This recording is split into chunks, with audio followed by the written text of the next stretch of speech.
Well, Lady Liberty has got some issues, and it's a mess out there. I do agree at this moment, even though this is, a Rick divided against himself cannot stand. Yep. There's the Rick that says let's push through the brush and get out into a clearing and just deal with it. It's ready for me to go ahead and have the Democrats tell us to eat it.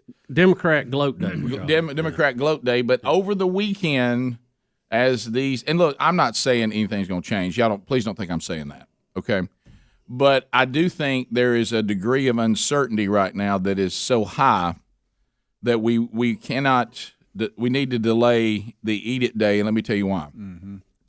And I am concerned about how this will go, because what we are now, because we've allowed a mob mentality to get roots in this country, which should have never happened. We should have never let that happen. Yep.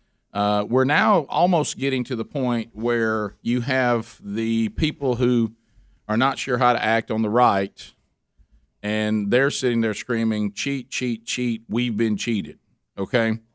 And then you have the reasonable people that say, well, let's just take a look at it, and let's see what happened. There's some things here that seem kind of odd, and it may turn out there's nothing to it, okay? But we do need to look, and we should say that no matter which party is on either end of this, okay? Absolutely. And we did that with Bush and Gore, but it was only one state. And that took 37 days for one state. But anyway, so now we've got, about 5 states in play, if not more. So anyway, and then you got, which is concerning, if it can be proven that the election was stolen, ill-gotten gains, can you imagine? Imagine the response? And I think that we've gotten to the point, sadly, that maybe for a greater good, be careful using that term because you may not be using it correctly. Mm-hmm. That could be applied to either scenario, that there would be a certain amount of people that may not be willing, even if it's there, to take the election back to Trump for fear of what it would look like. Civil unrest in America. Mm-hmm. So we're in a very bad place, and overall we're in an embarrassing place, because these are the kind of stories you hear out of Russia, out of all these different banana republics that we've talked about. For America to be in such a questionable election is embarrassing for our country. And why is that? You had a very close election. We tried to change the rules in the 9th hour to allow mail-in balloting in places that had never done it before. As predicted, it was going to be a big mess, and that's what you got. And Rick, here's the issues. You have fraud issues, and here's the thing.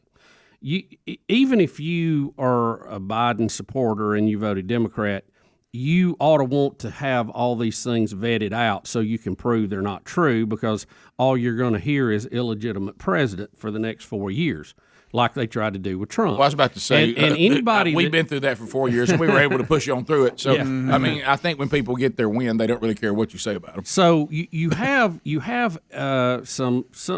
some irregularities they're going to look into. You have some rule issues they're going to look into. Was there broad-scale fraud to the degree of tens of thousands of votes that could have tipped the scale one way or another? We don't know. They're looking into all this. Let it vet out. Let the process play out. Where there is going to be a snag in this is with some of the rules that were changed, some of them 90 days before the election, legally changed or not, to allow mail-in votes.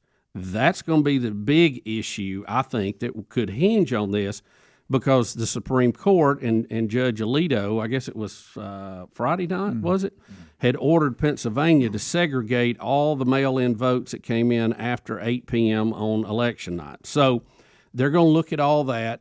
They're going to break all that down. That really is a bigger hinge, I think, than some of these other things. But look, here's the deal. Let the process play out. I think a week from now, we're going to know a whole lot more, and we'll know what's valid, what's not. And Biden is making his plans for transition. That's fine. Trump is doing his legal challenges. That's fine.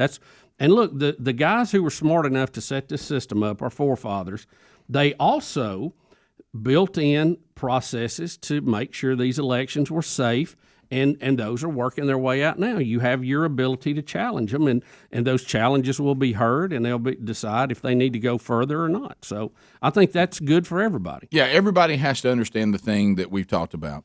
Even if you think you've got evidence of voter fraud, you have to be able to prove it in front of a court that will hear it and then rule in your favor. It's not about your feelings. You got to prove it. Yeah, and all of that. So we will see. But I think we'll play some of the clips when we come back. But you've got your Mark Levins who were talking about what Bubba said. He said, no, the place you need to go is what these Secretary of States did in the states they're not allowed to do. They changed the rules of a legitimate vote and what was a legal vote in the fourth quarter right before the election, and they used power that the legislative branch is only supposed to have. And challenges to that before the election went all the way to the Supreme Court. Right. And the lower courts had ruled that they could change it. The Supreme Court deadlocked at 4-4 because Ruth Bader Ginsburg was not there. John Roberts again. John Roberts sided with the liberals on this. Again. And it was 4-4, so it defaulted to the other court ruling. So I think really that is the big argument. And what we're talking about, the Constitution, not only federal, state, it says the legislative branch has to set up the rules for the election in every state. Well, they did. And then at the last minute, some Secretary of States who are in charge of running the election changed the rules. And then that's when they filed a lawsuit about it, and you got various responses as it went up the chain. So, yeah, then you get over to Sidney Powell, which we'll play some of that, and they're saying it doesn't matter what the rules were to vote.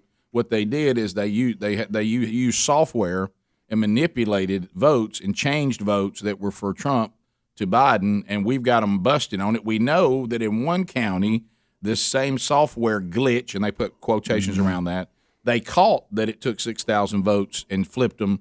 And so are we just to assume that everywhere else it worked perfectly? Well, that software in Michigan was used in 34 counties. The county they found it in 33 more, and we don't even know in other states. So all that's going to have to be vetted out. Yeah, and by the way, when they say part of the process. So that's one of those things, it's not an InfoWars or some conspiracy theory. Deal. It really happened. So then you think, well, did that happen a lot? Was there a problem in other places? Did that have some impact on the election? We don't know, but you got to look into it. We'll be back. Rick and Bubba.